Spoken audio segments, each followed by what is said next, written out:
الرحمن الرحيم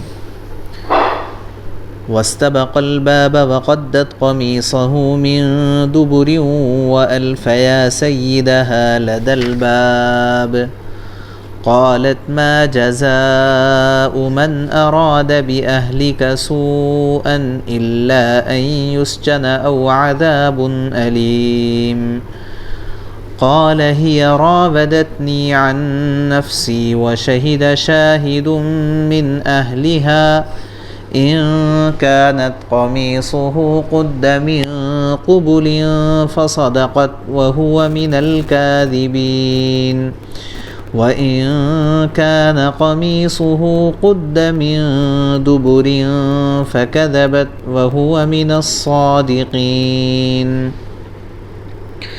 فلما رأى قميصه قد من دبر قال إنه من كيدكن إن كيدكن عظيم يوسف أعرض عن هذا واستغفري لذنبك إنك كنت من الخاطئين صدق اللہ العظیم. واستبق الباب، اور دونوں آگے پیچھے دروازے کی طرف دوڑے. وقدت قمیصہ من دبر، اور اس کشمکش میں اس عورت نے ان کے قمیص کو پیچھے کی طرف سے پھاڑ ڈالا. وَأَلْفَ يَا سَيِّدَهَا لَدَى الْبَابِ، اور اتنے میں دونوں نے اس عورت کے شوہر کو دروازے پر کھڑا پایا. قالت ما جزاء من اراد بأهلك سوءا، تو فوراً اس عورت نے بات بنانے کے لیے اپنے شوہر سے کہا کہ جو کوئی آپ کی بیوی کے ساتھ برائی کا ارادہ کرے، الا ان یسجن او عذاب علیم، اس کی سزا اس کے سوا اور کیا ہے کہ اسے قید کر دیا جائے یا کوئی اور دردناک سزا دی جائے.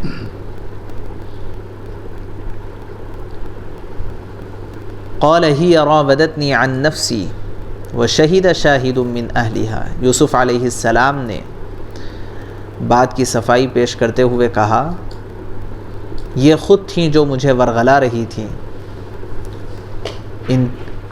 وشہد شاہد من اہلہا، اور اس عورت کے خاندان ہی میں سے ایک گواہی دینے والے نے یہ گواہی دی کہ ان کان قمیصہ قد من قبل، اگر یوسف علیہ السلام کی قمیص سامنے کی طرف سے پھٹی ہوئی ہو، فصدقت وہو من الکاذبین، تو عورت سچ کہتی ہے اور وہ جھوٹے ہیں. وَإِن كَانَ قَمِيصُهُ قُدَّ مِن دُبُرٍ، اور اگر ان کی قمیص پیچھے کی طرف سے پھٹی ہے، فَكَذَبَتْ وَهُوَ مِنَ الصَّادِقِينَ، تو عورت جھوٹ بولتی ہے اور یہ سچے ہیں.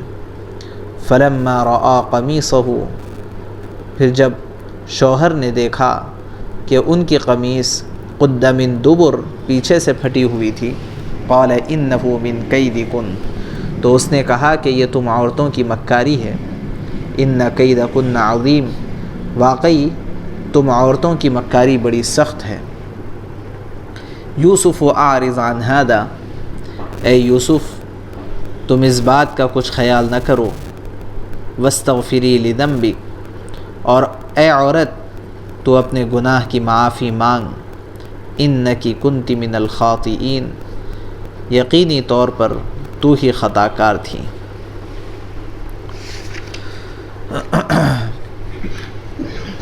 پیچھے سے بات یہ چل رہی تھی کہ حضرت یوسف علیہ السلام کے ساتھ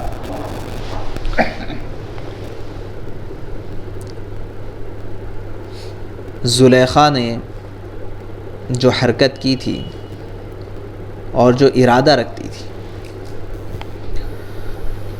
تو تفصیل سے بات پیچھے گزر گئی ہے، اس کا دہرانا غالباً وقت کی تنگی کی وجہ سے ممکن نہیں ہے کہ اپنی طرف زلیخا نے حضرت یوسف علیہ السلام کو دعوت دی. یوسف علیہ السلام نے فوری اللہ کی پناہ کو طلب کیا اور عقلی دلیل بھی دیتے ہوئے کہا کہ میرا جو آقا ہے وہ میرا محسن ہے، اس کے ساتھ میں خیانت کا معاملہ نہیں کر سکتا، اور جو کوئی ظالم ہوتا ہے وہ دنیا کے اندر کبھی کامیاب ہوتا بھی نہیں ہے. اور اللہ نے فرمایا ہے کہ زلیخا کا پورا ارادہ ہو چکا تھا، اور حضرت یوسف علیہ السلام کے دل میں بھی یہ ارادہ گزر چکا ہوتا اگر وہ اللہ کی دلیل کو نہ دیکھتے. لیکن اللہ تبارک و تعالیٰ نے اپنے فضل و کرم سے برائی کو حضرت یوسف علیہ السلام سے پھیر دیا، اور پھر اللہ نے فرمایا کہ وہ ہمارے مخلص بندوں میں سے. یہاں تک تو گزر چکا تھا، کافی تفصیل اس سلسلے میں گزر چکی. اب ہوا یہ کہ جب بات یوں ہی نہ بنی تو اپنے خدام سے زلیخا نے کہا کہ کوٹری کے پورے دروازے بند کر دیے جائیں. اور جیسے گزشتہ عرض کیا گیا تھا کہ اس کی ترتیب یہ تھی حفاظتی انتظامات کے طور پر کہ چونکہ وزیر اعظم کا پیلس تھا وہ، تو اندرونی جو کوٹری تھی وہ اسپرنگ ٹائپ میں تھی پوری. داخل ہونے کے بعد باہر کے برآمدے سے اندرونی دروازہ دوسرے طرف کو تھا، پھر یہ دروازے میں داخل ہونے کے بعد پھر اس کا دروازہ پھر تیسرے طرف، پھر یہاں سے اور اندر داخل ہونے کے بعد پھر گھوم کر کے جانا، پھر اس طرح سے دروازہ تھا. اور اس نے یہ کہا تھا اپنے خادماؤں سے کہ ہر دروازہ باہر سے لگاتے ہوئے باہر نکل جاؤ، باہر سے دروازے لگاتے ہوئے باہر نکل جاؤ. تو اس کے حکم پر عمل کیا گیا. ملکہ تھی، وزیر اعظم کی بیوی تھی. عمل کیا گیا اور ایسے ہی سارے دروازے باہر سے لگا دیے گئے. اب جب یوسف علیہ السلام کو اپنی طرف مائل کرنے کی کوشش زلیخا نے کی تو یوسف علیہ السلام نے دو ترکیبیں اختیار کی، اور یہاں سے پوری امت کو اللہ تبارک و تعالیٰ نے یہ پیغام دیا کہ یہ دو ترکیبیں ہر وقت استعمال میں لانی چاہیے. ایک ترکیب تو یہ کہ فوری اللہ کی جانب متوجہ ہوئے، اللہ سے دعا مانگی کہ اے اللہ مجھے اس برائی سے بچا لیجیے، اور اس کے ساتھ فزیکلی جو انہیں بچاؤ کی کوشش کرنا چاہیے تھا وہ کوشش انہوں نے کی. اس بھروسے پر نہیں رہے کہ اب سارے دروازے بند ہیں تو مجھے بچنے کا راستہ ہی کیا ہے، اب کیوں نہ میں مجبوری کی وجہ سے اس کام کے اندر شریک ہو جاؤں. یہ ایسا نہیں کیا. تو ایک تو طریقہ اختیار کیا، ترکیب اختیار کی کہ اللہ سے دعا مانگی. دوسری ترکیب اختیار کی کہ اپنی طرف سے بچاؤ کے لیے جتنا ہو سکتا تھا اتنا کیا، اور دروازے تک بھاگ کر کے دروازے کو کھولنے کی کوشش کی. اللہ کی مدد اسی وقت آتی ہے جب کہ بندہ اپنی کوشش مکمل کر لیتا ہے. چنانچہ اللہ کی مدد آئی. دروازہ اگرچہ کہ ظاہری اسباب کے اعتبار سے باہر سے لگا ہوا تھا اور کھلنا ناممکن تھا، لیکن کھل گیا. ایسے ہی سارے دروازے کھلتے چلے گئے. یوسف علیہ السلام باہر تک پہنچ گئے. اور اللہ کو بھی یہ بتلانا مقصود ہے کہ دراصل ظاہری اسباب کے اعتبار سے بندے کو چاہیے کہ اس دارالاسباب میں اسباب اختیار کریں، خواہ وہ گناہ سے بچنے کے کیوں نہ ہو، خواہ وہ نیک کام کرنے کے کیوں نہ ہو. نیکی کا کام کرنے کے سلسلے میں تو دعا کر رہا ہوں لیکن اللہ میاں توفیق نہیں دے رہا ہوں تو میں کیا کر سکتا ہوں، یہ عذر کرنا غلط ہے. اور گناہ سے بچنے کے سلسلے میں تو کوشش کر رہا ہوں مگر گناہ کے مختلف احوال میرے سامنے آتے جا رہے ہیں تو میں کیا کر سکتا ہوں؟ دونوں باتیں درست نہیں ہیں۔ تو دارالاسباب میں بندے کو اسباب اختیار کرنا یہ اس کا فریضہ ہے، اور اسی وقت اللہ کی مدد بھی آئے گی جب بندہ اپنی بس بھر کوشش کر لیتا ہے۔ چنانچہ جب یہ دروازے کھلتے چلے گئے تو خاتون بے قابو ہو کر کے یوسف علیہ السلام کے پیچھے بھاگنے لگی۔ اسی کو اللہ نے بیان فرمایا۔ دراصل قرآن پاک کا طریقہ یہ ہے کہ جو باتیں ایک دوسرے کو آگے پیچھے کی بات کو جوڑ کر کے آسانی کے ساتھ سمجھ میں آ سکتی ہے، وہ ساری تفصیلات قرآن بیان نہیں کرتا۔ یہ کوئی ناول کی کتاب نہیں ہے، آپ لوگ پڑھے ہوں گے ناول، کہ جس کے اندر ساری تفسیر انہوں گئے، انہوں آئے، انہوں کھڑے ہوئے، انہوں بیٹھے، ساری چیزیں بیان کی جاتی ہے۔ یہ تو عبرۃ لأولی الابصار ہے، یعنی عقل مند لوگوں کے لیے سبق سکھانے والی کتاب ہے۔ تو جتنی بات سے کوئی سبق مل رہا ہے وہی بات یہاں پر بیان کی جاتی ہے۔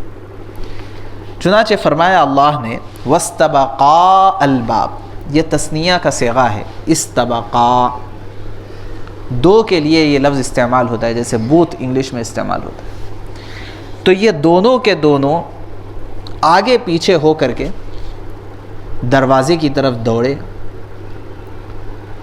اور اسی کشمکش میں کہ حضرت یوسف علیہ السلام بچنے کی کوشش میں ہیں اور یہ اپنی طرف کھینچنے کی کوشش میں ہیں، اسی کشمکش میں ہوا یہ کہ حضرت یوسف علیہ السلام کا کرتا پیچھے سے پھٹ گیا۔ وقدت قمیصہ، اس عورت نے حضرت یوسف علیہ السلام کے کرتے کو پیچھے سے پھاڑ ڈالا،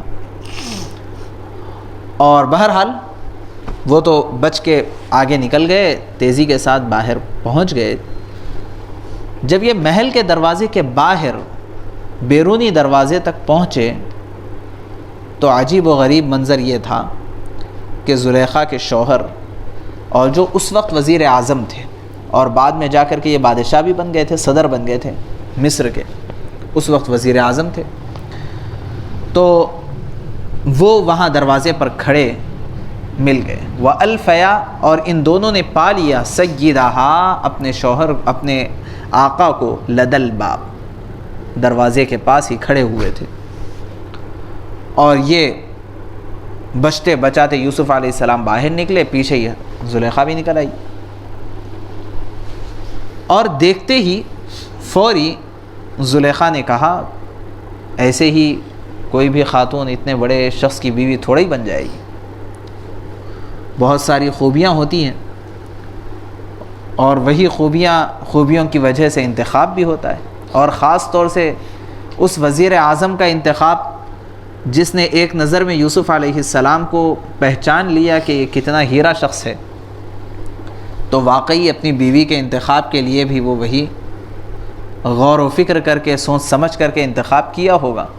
بالکل آج کل کے زبان میں اگر کہا جائے تو IAS آفیسر سے کچھ کم نہیں تھی وہ بھی۔ دیکھتے ہی فوری برجستہ، اللہ نے عجیب تعبیر استعمال فرمائی ہے، جیسے ہی اپنے شوہر کو دیکھتی ہے فوری برجستہ کہتی ہے، قالت ما جزاء من اراد باہلک سوءا الا ان یسجن او عذاب الیم۔ برجستہ، کچھ سوچنے سمجھنے کی اس کو ضرورت ہی پیش نہیں آئی، اور فوری اپنے شوہر کو مخاطب کرتے ہوئے کہنے لگی کہ جو آپ کے گھر والوں کے ساتھ برائی کا ارادہ کرتا ہے اس کی کیا سزا ہے سوائے اس کے کہ اس کو جیل میں بھیج دیا جائے۔ اور آپ اندازہ لگائیے کس قدر بتکلف غصے میں بولنے لگی ہوگی، اور حضرت یوسف علیہ السلام کی طرف اشارہ کر کے بول رہی ہے۔ لیکن بہرحال عورت کتنی ہی زیادہ چالاک کیوں نہ ہو، شوہر بھی شوہر ہوتا ہے، شوہر بھی شوہر ہوتا ہے، بیٹا کتنا ہی بڑا کیوں نہ ہو جائے لیکن باپ تو باپ ہی ہوتا ہے، اور شاگرد کتنا ہی آگے کیوں نہ نکل جائے استاد تو استاد ہی ہوتا ہے۔ تو ایسے ہی یہ کتنی ہی چالاک کیوں نہ ہو لیکن بہرحال وزیر اعظم کی بیوی ہی تھی، اور وہ تو شوہر تھا، تو اس نے پورے معاملے کو بھانپ لیا فوری۔ دیکھ کر کے سب کچھ سمجھ گیا کہ غلطی اس میں کس کی ہے.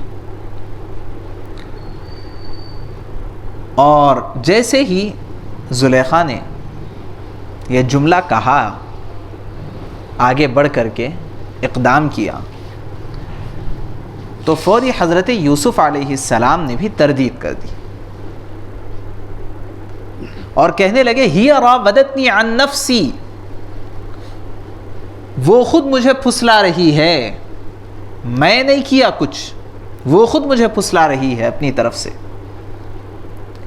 اس سے یہ پتہ چلتا ہے، یہ انداز کلام سے پہلی بات تو یہ سمجھ میں آتی ہے کہ عام طور پر طریقہ کار یہ ہوتا ہے کہ جو قصوروار ہوتا ہے وہ آگے بڑھ کر کے اپنی بات کو پیش کرنے کی کوشش کرتا ہے، اور یہی ہمیشہ ہوتا ہے.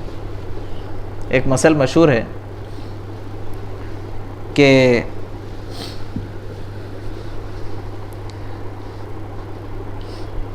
ایک جگہ چوری ہو گئی، تو جب اس کی تحقیق ہونے لگی تو کچھ لوگ وقت سے پہلے اعلان کرنے لگے ہم نے چوری نہیں کی، ہم نے چوری نہیں کی، ہم نے چوری نہیں کی. تو ڈپارٹمنٹ نے سب سے پہلے انہی کو گرفتار کیا اور یہ یقینی طور پر بتا دیا کہ یہی چور ہیں اصل، اور جب تحقیق ہوئی تو وہی چور نکلے. تو جو قصوروار ہوتا ہے وہ سب سے زیادہ پریشان ہوتا ہے اپنے قصور کو ظاہر نہ کرنے کے سلسلے میں،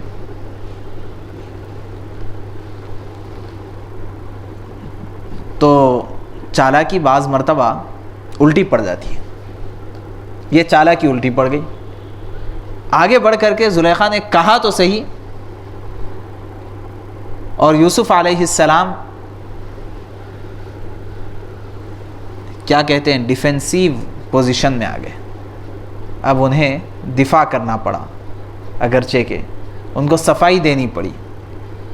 حالانکہ غلطی ان کی نہیں تھی، اگر یوسف علیہ السلام کی غلطی ہوتی تو صفائی کی ضرورت پیش آتی، لیکن بعض مرتبہ معاملہ الٹا پڑ جاتا ہے. لیکن اللہ نے اس طریقہ کار سے یہ سمجھایا ہے کہ عام طور پر یہ صورتحال پیش آتی ہے کہ جو غلطی پر ہوتا ہے وہ سب سے پہلے صفائی پیش کرنے کی کوشش کرتا ہے. یہاں دیہاتی زبان میں بولتے چور کی بومڑی آگے، چور کی بومڑی آگے. تو بہرحال اب یوسف علیہ السلام نے اپنی صفائی پیش کر دی. یہاں سے ایک اور مسئلہ نکلتا ہے کہ اگر آپ پر کوئی نامناسب الزام لگ جائے تو آپ کی بھی ذمہ داری بنتی ہے کہ اگر آپ نے ایسی غلطی نہیں کی تو اس کی صفائی پیش کریے. بعض مرتبہ ہوتا یہ ہے کہ بھئی ہم کو کیا کرنا ہے، بولنے والے بول لیتے رہتے، ہم ہر چیز کے اوپر دھیان نہیں دینا چاہیے. بات یہ بھی کسی حد تک صحیح ہے، مگر ایسے وقت میں جب کہ ہماری صفائی پیش نہ کرنے کے نتیجے میں دین کا نقصان ہونے کا اندیشہ ہو خاص طور سے، اور یا پھر یہ کہ شخصیت کے مجروح ہونے کی وجہ سے قوم کا نقصان ہونے کا اندیشہ، ایسے وقت میں صفائی کا پیش کر دینا یہ ضروری ہوتا ہے. اسی وجہ سے حضرت یوسف علیہ السلام یہ نہیں سوچے کہ جب تحقیق ہوگی دیکھ لیا جائے گا، جب تحقیق ہوگی تو دیکھ لیا جائے گا، میں کیوں صفائی پیش کروں. اور بعض لوگ کہتے ہیں صفائی پیش کر کے چھوٹے نہیں بننا، کبھی بھی چھوٹے نہیں بننا. لیکن حضرت یوسف علیہ السلام نے صفائی پہ، وجہ کیا ہے؟ دو چیزیں یہاں پر اہم ہے. ایک تو یہ ہے کہ حضرت یوسف علیہ السلام کو چونکہ نبی کے بیٹے ہیں اور دین کا کام کرنا ان کی کھٹی میں پڑا ہوا ہے کہ بھئی ان کو ہمیشہ یہ فکر کہ میرے ذریعے سے دوسروں کا فائدہ کیسا ہو جائے اور جہنم سے نکل کر کے لوگ جنت میں چلے جائیں، کیسے چلے جائیں، یہ فکر لگی ہوئی. اور یہ فکر رکھنے والا ہمیشہ اس بات کی کوشش کرتا رہے گا کہ اس کے سفید کپڑوں پر ایک بھی داغ و دھبا نہ رہے، ورنہ یہی داغ و دھبا لوگوں کو دین سے ہٹانے کا ذریعہ بن جائے گا. ایک تو یہ. دوسرے، ان سے اللہ تبارک و تعالیٰ کو آگے چل کر کے بادشاہت کا کام لینا تھا. اور اصول اور ضابطہ یہ ہے، یعنی یہ ضابطہ کسی کا بنایا ہوا نہیں، بلکہ ایک طے شدہ بات یہ ہے کہ قیادت کے سب سے زیادہ قابل وہ رہے گا جو سب سے زیادہ پاک و صاف رہے گا، اگرچہ کہ زمانہ اب الٹا چل رہا ہے، لیکن اصل ضابطہ تو یہی ہے اور عقل بھی یہی کہتی ہے۔ تو حضرت یوسف علیہ السلام نے فوری تردید کی اور صفائی پیش کر دی، ہی راودتنی عن نفسی۔ اب آپ دیکھیے کہ اللہ کا نظام کیسے حرکت میں آتا ہے۔ وہیں پر اسی خاتون کے خاندان کے افراد میں سے کسی گواہ نے گواہی دی، اللہ نے اس کو گواہی سے تعبیر کیا ہے، لیکن حقیقت میں وہ گواہی دینے والا بھی بڑا عقل مند آدمی تھا، اسی وجہ سے تو اس کو قرآن میں جگہ ملی ہوگی۔ اس نے یہ گواہی نہیں دی کہ یوسف علیہ السلام دودھ کے دھلے ہیں اور زلیخا کی غلطی ہے، ایسی کوئی بات اس نے نہیں کی۔ اس نے ایک اصول بتا دیا کہ بھائی اس اصول کے اوپر یہ کرائٹیریا ہے، اس کے اوپر چیک کریے، آپ پہلے اس اصول کے اوپر پرکھ کے دیکھ لیجئے تو بات سمجھ میں آ جائے گی۔ اس نے اصول پیش کیا، اور یہ بات بہت اہمیت کی حامل ہے کہ ہمیشہ جو بھی بات کرنی ہے وہ بات اصولی ہونا چاہیے، بے اصولی کی بات نہیں کرنا چاہیے، یہ بے وقوفی کی علامت ہوتی ہے۔ بعض لوگ الٹا بولنے جاتے ہیں ہمیشہ۔ تو اصولی بات کرنا یہ ایک عقل مند آدمی کی علامت ہے، اور اصولی بات میں شریک ہونا عقل مند کیا ہے۔ جہاں بے اصولی کی بات چل رہی ہو اس بات کے اندر نہ شریک ہونا چاہیے اور نہ ہی ہم کو اس کا حصہ بننا چاہیے، ایسے بحث و مباحثے۔ اور جہاں قرآن پاک میں کہا گیا ہے کہ وَإِذَا خَاطَبَهُمُ الْجَاهِلُونَ قَالُوا سَلَامًا، نیک لوگوں کی صفات جو بیان کی گئی، ان صفات میں سے ایک صفت اللہ نے بیان فرمائی، جب اللہ کے نیک بندوں سے جہلا کا واسطہ پڑتا ہے اور وہ ان سے کچھ بات کرنے رکھتے ہیں جہالت کی، تو وہاں بھی مسئلہ یہی ہے، بے اصولی کی بات ہوگی تو اللہ نے فرمایا قالوا سلاما، اس میں شریک ہونے کی ضرورت نہیں ہے۔ تو یہاں اصولی بات کہی اور کہا کہ ان کان قمیصہ قد من قبل، بھائی دامن چیک کر لو، کرتے کا دامن چیک کر لو، اگر یہ سامنے سے پھٹا ہوا ہے، ان کان قمیصہ قد من قبل، اگر سامنے سے پھٹا ہوا ہے تو خاتون کی بات بالکل صحیح ہے، سامنے سے پھٹا ہوا ہے تو خاتون کی بات بالکل صحیح ہے کہ یوسف علیہ السلام یہ کوشش کر رہے تھے بدعنوانی کی، اور اگر دامن پیچھے سے پھٹا ہوا ہے تو اس کا مطلب یہ ہے کہ بھاگنے کی پوزیشن میں تھے، بچانے کی پوزیشن میں تھے اور یہ کھینچنے کی پوزیشن میں، یہ چیک کر لیا جائے۔ اب اسی وقت چیک کیا گیا تو وزیر اعظم نے، عزیز مصر نے دیکھا کہ رأى قمیصہ قد من دبر، یہ پیچھے سے پھٹا ہوا تھا، تو اسی وقت کہہ دیا انہ من کیدکن، کس کو مخاطب کر کے؟ اپنی بیوی کو مخاطب کر کے کہ تم عورتوں کی یہ مکاری ہے۔ اب یہاں بھی ایک بات پر غور کیجئے کہ جب آپ کو کوئی گواہی دینے کی ضرورت پیش آئے اور اس سلسلے میں اس طرح کے معاملات میں کوئی اصولی بات کرنے کی ضرورت پیش آئے تو آپ ترتیب دیکھیے، وہاں پر اپنے گھر والوں کی غلطی کو بتانا مقصود تھا، کیونکہ وہ جو گواہی دینے والا تھا وہ گھر کا آدمی تھا۔ اب کون آدمی تھا، کیا رشتہ داری تھی، وہ قرآن نے بیان نہیں کیا۔ بعض مفسرین نے فرمایا کہ اسی خاتون کے افراد خاندان میں سے کسی کا چھوٹا سا بچہ تھا اور وہ بچہ بول پڑا، جو بے زبان بچہ تھا، ابھی بات کرنے نہیں آتا تھا، وہ بول پڑا، اور وہیں پر حضرت یوسف علیہ السلام کا یہ معجزہ ظاہر ہو گیا۔ وہ بھی سبب بن گیا ہے حضرت یوسف علیہ السلام کی صفائی کا کہ بھئی بچہ بول رہا ہے، اور پھر ایسی اصولی بات اور اتنی عقل بندی کی بات بچہ کر رہا ہے۔